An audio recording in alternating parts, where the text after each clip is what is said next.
మన వంటింట్లోకి వచ్చిన కొత్త అతిథుల్ని మీకైతే పరిచయం చేయమంటారా? మరి అదేనండి, ఈ మధ్యకాలంలో నేను కొన్న మట్టి పాత్రలు మీకైతే ఒకసారి చూపిద్దాము. ఎవరికన్నా కావాలి అని అంటే ఉపయోగపడుతుంది అన్నట్టుగా ఈ వీడియో అయితే చేస్తున్నానండి.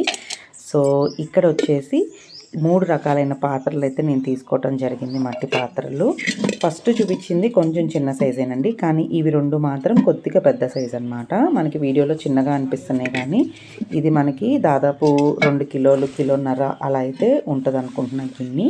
అండ్ ఇదైతే ఇంకొంచెం పెద్దది, మనకి వెడల్పుగాను హైట్ తక్కువగా ఉంటుంది. ఏదైనా పులుసులు లాంటివి అలాంటివి చేసుకోవడానికి బాగుంటుంది అన్న ఉద్దేశంతో అదైతే తీసుకున్నాను. మూడిటికి కూడా మూతలతో సహా వచ్చినాయి.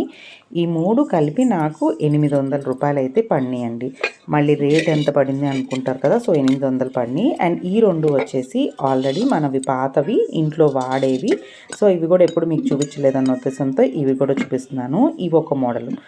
సో వీటిని మనం వాడటానికి ఎలా సిద్ధం చేసుకోవాలి అనేది నేను నెక్స్ట్ వీడియోలో పెడతాను.